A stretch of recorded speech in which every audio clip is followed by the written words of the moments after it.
Hello बच्चों, मैं आशीष सिंह आपका अपने इस study and succeed YouTube channel पर स्वागत करता हूं। जैसा कि अब तक आप लोग यही जानते थे कि वीडियो के माध्यम से हम आपको पढ़ाते आए हैं, लेकिन बहुत ही जल्द अब आपको हम लाइव क्लास भी देने वाले हैं जिसमें आप कनेक्ट होकर के लाइव फेस टू फेस आप पढ़ सकेंगे। तो अपने इस सेशन में आज तो अभी हम लोग ऐसे ही चलेंगे जो आप लगातार आप पढ़ते आए हैं। तो लाइव सेशन जब भी हम आपको स्टार्ट करने वाले हैं, मान के चलिए कि 2-4-6 दिन के अंतराल पे हम आपको लाइव क्लास देना शुरू कर देंगे। तो चलिए आज के इस सेशन में पहले हम लोग बात करते हैं कि अब तक क्या पढ़े हैं, क्या हमको पढ़ना है। तो अब तक हम आपको दो चरों के रैखिक समीकरण के युग्म का एक्सरसाइज 3A का क्वेश्चन 8 तक सॉल्व करवाए हैं, जिसमें आपको बताया गया है कि विलोपन विधि क्या है, विलोपन विधि किस प्रकार से सॉल्व करते हैं और उनसे उस समीकरणों को हल करके उनका x और y का मान कैसे निकालते हैं। तो आज हम इस सेशन में अपने इस एक्सरसाइज 3A के अगले स्टेप पे चलेंगे, जहां पे इस विलोपन विधि को आज हम लोग एंड कर देंगे, समाप्त कर देंगे। तो चलिए अपने इस सेशन को बढ़ाते हुए क्वेश्चन नंबर 9 पे आएंगे, लेकिन सेशन को स्टार्ट करने से पहले जो चैनल पे नए आए हैं, जो चैनल से नए जुड़े हैं, वो चैनल को सब्सक्राइब कर लेंगे, शेयर करेंगे, लाइक करेंगे, बेल आइकन जरूर प्रेस करेंगे जिससे इनको वीडियो मिले सबसे पहले। तो चलिए अब सेशन को हम स्टार्ट करते हैं, जिसमें क्वेश्चन नंबर 9 है। कह रहा है कि हल कीजिए, 9 नंबर कह रहा है कि हल कीजिए कि x प्लस वाई बराबर में 8 है, और दूसरा कह रहा है, ये तो एक इक्वेशन दिया है, और दूसरा कह रहा है कि x minus Y plus 2 is equal to 8 है, सॉरी 0 है। तो ये दूसरा समीकरण। अब इनको हम यहाँ पे देखो कैसे लिखते हैं कि x माइनस वाई, इस दो का पक्षांतर कर देते हैं। जब दो का पक्षांतर करेंगे बच्चों तो इधर आके क्या बनेगा, माइनस बनेगा। अब इनको हम सॉल्व करते हैं विलोपन से। अब विलोपन से सॉल्व करने पर हमको पता है कि पहले तो हम गुणांक को बराबर करते हैं। पहला स्टेप क्या करते हैं, गुणांक को बराबर करते हैं। तो गुणांक देखेंगे x का भी बराबर है, y का भी बराबर है। तो y में देखते हैं कि प्लस माइनस है, इसमें प्लस प्लस है। तो समीकरणों को अगर हम जोड़ें तो y कैंसिल हो जाएंगे, अगर घटाएंगे तो x कैंसिल हो जाएगा। तो हम जोड़ देते हैं जिससे हमको चिन्ह बदलने की जरूरत नहीं होगी। अब y से y तो कैंसिल हो गया बच्चों, x से x को जोड़ लेंगे तो 2x आएगा, और 8 में से जब 2 घटेगा तो क्या आएगा, 6 आएगा। और जब x का मान निकालेंगे तो ये 2 आके इधर बटे में आएगा, 2 कम 2, 2 3 6।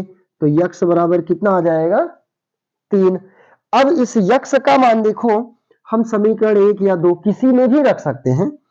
तो x का मान जब यहां समीकरण 1 में रखेंगे, x का मान समीकरण 1 में रखने पर, समीकरण 1 में रखने पर, तो जब समीकरण 1 में हम x का मान रखेंगे तो होगा 3 धन y, और बराबर में होगा 8। तो y का मान देखो बच्चों निकालेंगे तो 3 का हम पक्षांतर करेंगे, और जब 3 का पक्षांतर करेंगे तो ये इधर आके माइनस होगा, और y का जो वैल्यू मिलेगा वो हमको कितना मिल जाएगा, 5 मिल जाएगा। यानी x का मान तो हो गया 3 और y का मान हो गया 5। अगले क्वेश्चन में देखेंगे इसी प्रकार के क्वेश्चन को, क्वेश्चन नंबर 10 नंबर क्वेश्चन है। कह रहा है कि हल कीजिए, अंडर रूट 2x है और प्लस अंडर रूट 3y है, बराबर में 0 है। और दूसरा समीकरण है अंडर रूट 3x और माइनस अंडर रूट 8y बराबर, फिर क्या दिया गया है, 0 दिया है। अब इसमें भी देखो हमको x या y किसी एक का गुणांक बराबर करना है। तो चलो गुणांक बराबर करते हैं y का। तो रूट 8 से रूट 2 में गुणा करेंगे तो 8 दूना 16x, 8 तिया 24y, और रूट 8 से जब 0 में गुणा करेंगे तो क्या आएगा, 0 आएगा। ये समीकरण 1 है और ये 2 है। और जब 3 से इसमें गुणा करें, चूंकि y का गुणांक बराबर कर रहे हैं, तो पहले समीकरण में रूट 3 है y का गुणांक, इस रूट 3 से समीकरण 2 में गुणा करेंगे। तो रूट 3 का गुणा √9, 3 अट्ठे 24 और बराबर हो जाएगा 0। अब देखो 24 से ये 24 कैंसिल हो गया, इनको जोड़ेंगे। देखो ये होगा √16x, √9x और शून्य तो शून्य ही आएगा। 16 का वर्गमूल क्या आएगा बच्चों? 4 आएगा। 9 का वर्गमूल क्या आएगा? 3 आएगा। और जब जोड़ेंगे इनको देखो तो 4 और 3 कितना हो जाएगा? 7x बराबर में क्या आएगा? 0 आएगा। तो x बराबर 0/7 और किसी भी भिन्न का जब अंश शून्य तो पूरे भिन्न का मान शून्य होता है, तो x का मान क्या आ जाएगा? 0 आ जाएगा। अब इस x का मान हम समीकरण 1 या 2 किसी में भी रख सकते हैं। तो x का मान समीकरण 1 में रखने पर, समीकरण 1 में रखने पर, 1 में देखो जब मान रखेंगे तो √2 है और गुणे x का मान 0 हो गया और प्लस क्या बचा? √3y बचा और बराबर में क्या? 0। अच्छा 0 से जब गुणा करेंगे तो ये तो पूरा 0 हो गया, बचा क्या? √3y बराबर 0।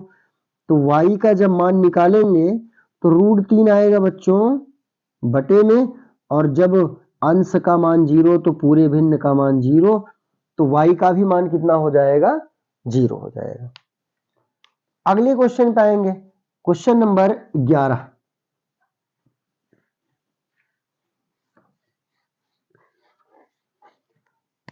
नंबर क्वेश्चन देखेंगे बच्चों। कह रहा है कि 3x है, माइनस में 8y है और बराबर में क्या दिया है? 3 दिया है। दूसरा समीकरण देखो, कह रहा है कि x बराबर दिया है 3y। अगर 3y का हम पक्षांतर कर लें तो दूसरा समीकरण क्या बन जाएगा? इधर आके बनेगा -3y और बराबर में क्या बचेगा? 0। अब गुणांक हम बराबर कर लेते हैं, इसको मान लेते हैं समीकरण नंबर 2, या समीकरण नंबर 2 यहाँ पे मान लेते हैं 3। अब देखो कि गुणांक हम y का अगर बराबर करें तो 3 से गुणा करेंगे, तो 3 तिया हो जाएगा 9, 3 अठे हो जाएगा 24y और 3 से जब 3 में गुणा करेंगे तो क्या आएगा? 9 आएगा। फिर आएंगे 8 पर, देखो y का गुणांक यहाँ 8 है, 8 से जब x में गुणा करेंगे तो ये होगा 8x और 8 तिया क्या होगा बच्चों? 24, ये 24y और 8 से जब 0 में गुणा करेंगे तो 0 होगा। अब देखो गुणांक तो बराबर हो गया, लेकिन अभी हमको देखना है कि दोनों के चिन्ह समान है कि असमान। तो पता चलेगा कि दोनों समान है, और जब चिन्ह समान होता है तो हम क्या करते हैं? घटा देते हैं। तो घटाने पर, अब घटाएंगे तो ये माइनस प्लस माइनस चिन्ह बदल करके, देखो 24y से 24y कैंसिल, 9x में से 8x घटाएंगे तो 1x और 9 में से जब 0 घटाएंगे तो क्या आएगा?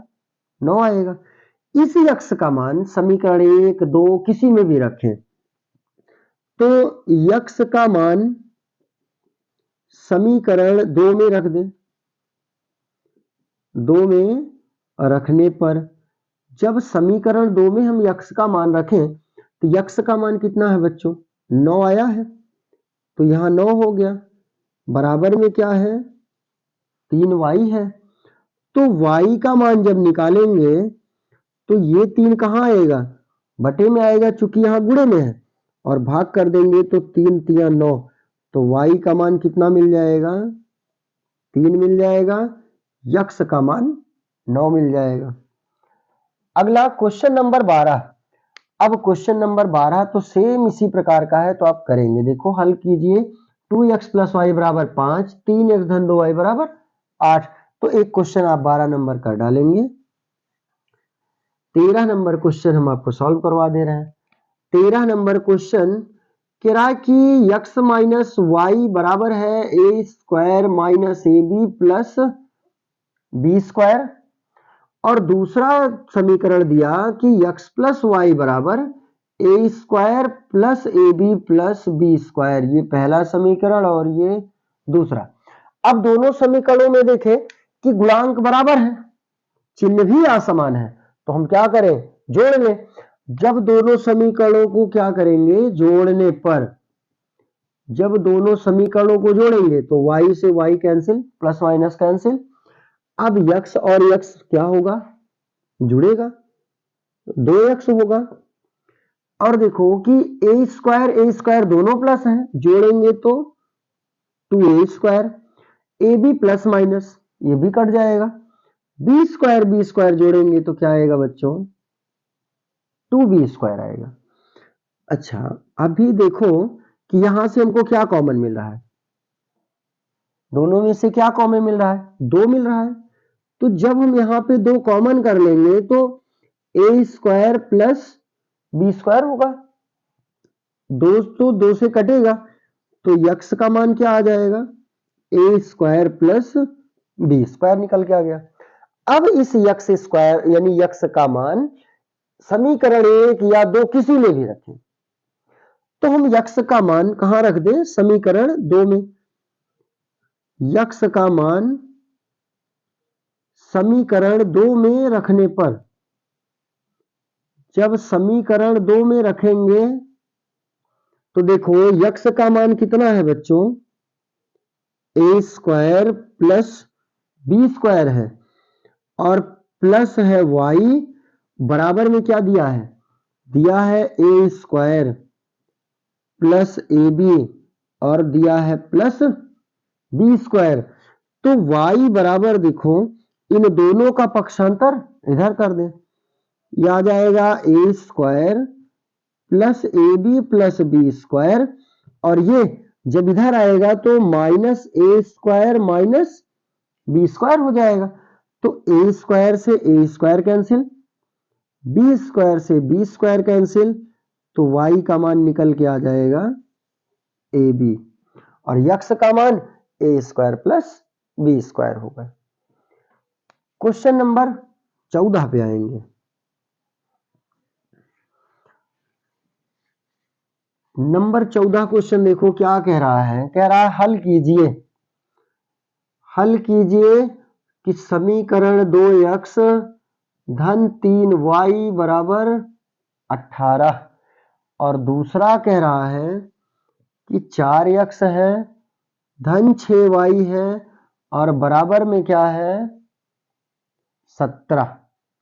अब देखो इनको हल करेंगे, इनको हल करने के लिए हम सबसे पहले क्या करेंगे बच्चों, गुणांक बराबर करेंगे।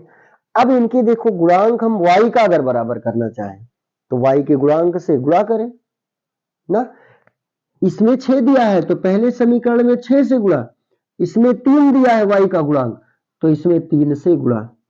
देखो जब इसमें 6 से गुणा करेंगे तो 6 दूना 12 यक्स होगा, 6 से 3 में गुणा करेंगे तो 18y होगा, और 6 से 18 में गुणा करेंगे तो 6 अठे 48 और 6 कम 6 4 10, 108 हो गया। यहां कितना है, 3 है, 3 से गुणा करेंगे 3 चौक 12 यक्स, 3 छक 18 वाई, और बराबर 3 से 17 में गुणा करेंगे तो 17 तिया 51। अब देखो बराबर करने के बाद देखते हैं कि दोनों के चिन्ह समान है, और समान चिन्ह है तो हम क्या करते हैं, घटा देते हैं। तो इनको हम घटाएंगे तो घटाने पर चिन्ह बदल जाएंगे, माइनस माइनस माइनस, ये कट गया, ये भी देखो कट गया। अब इसमें ना तो यक्स बचा और ना ही वाई बचा, यानी किसी का मान ही डिफाइन नहीं होगा, किसी का मान ही नहीं निकलेगा। इसलिए लिखेंगे क्या कि कोई हल संभव नहीं है, कोई हल संभव नहीं है। अब लास्ट क्वेश्चन नंबर 15, और इस सेशन का भी और इस एक्सरसाइज का भी ये क्वेश्चन लास्ट है। 15 नंबर क्वेश्चन थोड़ा सा ध्यान से देखेंगे। कह रहा है कि x माइनस वाई बराबर 13 है, और बराबर फिर कह रहा है कि under root X plus under root Y है।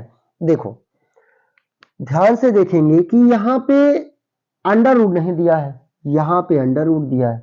दूसरा क्या दिया कि इसका भी वैल्यू 13 है, इसका भी वैल्यू 13 है, यानी x माइनस वाई का भी मान 13 के बराबर है और अंडर रूट x धन अंडर रूट वाई का भी मान 13 के बराबर है। तो हम इसको अगर समीकरण में अलग अलग बनाते हैं तो x माइनस वाई बराबर तो 13 समीकरण 1 बन गया। दूसरा यहां से बनेगा कि अंडर रूट x और धन अंडर रूट वाई बराबर 13, ये दूसरा समीकरण। अब लेकिन परेशानी क्या है कि हम दोनों को हल कैसे करें, क्योंकि ये अंडर रूट दिया है, ये अंडर रूट में नहीं है। तो या तो दोनों समीकरण एक ही फॉर्म में हो, अंडर रूट में हो, या तो दोनों अंडर रूट के बाहर हो। तो हमको अंडर रूट बनाना तो आसान है, लेकिन अंडर रूट को हटाना मुश्किल है। तो हम क्या करेंगे, इसको अंडर रूट में चेंज कर लेंगे।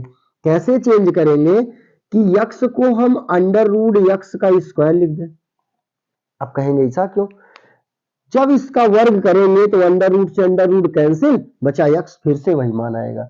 इसलिए यहां पे यक्स का और वाई का वर्ग तथा वर्गमूल लेने पर यक्स तथा वाई का लिख देते हैं कि समीकरण 1 में यक्स तथा वाई का अलग अलग वर्ग तथा वर्गमूल लेने पर, यानी इसका अंडर रूट भी लेंगे और वर्ग भी लेंगे, वाई का भी वर्ग लेंगे, अंडर रूट लेंगे, बराबर में 13। अब थोड़ा सा ध्यान देंगे कि ये फॉर्मूला बना ए स्क्वायर माइनस बी स्क्वायर, क्या बना, ए स्क्वायर माइनस बी स्क्वायर, चूंकि ए स्क्वायर माइनस बी स्क्वायर बराबर होता है ए माइनस बी इंटू ए प्लस बी। तो इसको हम दो फॉर्म में, एक प्लस में और एक माइनस में तोड़ सकते हैं। तो ये हो जाएगा under root X minus under root Y, और दूसरा under root X plus under root Y बराबर 13। और देखेंगे कि हमको प्लस का मान मालूम है, कितना मालूम है, 13 मालूम है। तो समीकरण 2 से मान रखने पर, समीकरण 2 से मान रखने पर, और जब समीकरण 2 से मान रखेंगे तो देखो बच्चों क्या बनेगा, ये under root X minus under root Y, इसकी जगह पे गुणे में आ जाएगा 13, और बराबर में भी क्या है, 13 है, और ये 13 से 13 कट के 13 ही कम 13 आ जाएगा, कितना, under root X minus under root Y बराबर 1। और ये हो गया क्वेश्चन नंबर 3। अब समीकरण 2 और 3 को हमको क्या करना है, सॉल्व करना है, जहां से हमको एक्स और वाई का मान मिलेगा। तो समीकरण 2 व 3 से देखो, 2 क्या दिया है, अंडर रूट एक्स है प्लस अंडर रूट वाई बराबर में है 13, और 3 है under root X minus under root Y बराबर है 1। दोनों में देखेंगे गुणांक बराबर है, अगर गुणांक बराबर है और चिन्ह असमान है तो दोनों समीकरणों को जोड़ देंगे। अब जोड़ेंगे इनको तो y वाला पद तो कैंसिल हो गया, अंडर रूट एक्स जोड़ेंगे तो आएगा 2 अंडर रूट एक्स, 13 और 1 कितना हो जाएगा बच्चों, 14। तो अंडर रूट एक्स बराबर 2 को ले आएंगे इधर, पक्षांतर करेंगे तो बटे में 2 सत्ते 14। तो ध्यान देंगे कि जब अंडर रूट एक्स बराबर है 7, तो एक्स बराबर अंडर रूट का पक्षांतर इधर जाके बनेगा वर्ग, और यक्स का मान 7 का वर्ग क्या आएगा, 49। एक मान हमको मिल गया। इस यक्स का मान चाहे 1 में, चाहे 2 में, चाहे 3 में, कहीं भी रखें, तो हम यक्स का मान समीकरण किस में रखेंगे, 1 में रखेंगे। समीकरण 1 में रखने पर, और जब समीकरण 1 में रखेंगे तो देखो यक्स की जगह पे तो 49, माइनस में क्या है बच्चों, y है, तो माइनस में y और बराबर में क्या है 13, तो बराबर हो जाएगा 13 या माइनस वाई बराबर 49 का पक्षांतर, और इधर पक्षांतर करने पे क्या आएगा, माइनस आएगा। तो माइनस वाई बराबर, प्लस माइनस है तो घटाएंगे, 49 से 13 घटाएंगे 36, माइनस वाला अंक बड़ा इसलिए चिन्ह लगेगा माइनस, तो माइनस माइनस कट के y बराबर आ जाएगा 36, यानी यक्स का मान हो गया 49 और y का मान निकल के आ गया 36। इन्हीं दोनों आंसरों के साथ आज ये एक्सरसाइज 3A भी आपका कंप्लीट हो गया। अगले सेशन में हम आपको एक्सरसाइज 3B पे लेके आएंगे, जहां पे हम आपको प्रतिस्थापन विधियां बताएंगे, कैसे प्रतिस्थापन विधि से क्वेश्चन को सॉल्व करते हैं। तो अगले सेशन में आप इसी तरह बनेंगे, जिससे 3B के क्वेश्चन को सॉल्व करना सीखेंगे, प्रतिस्थापन विधि को तरीका सीखेंगे। धन्यवाद।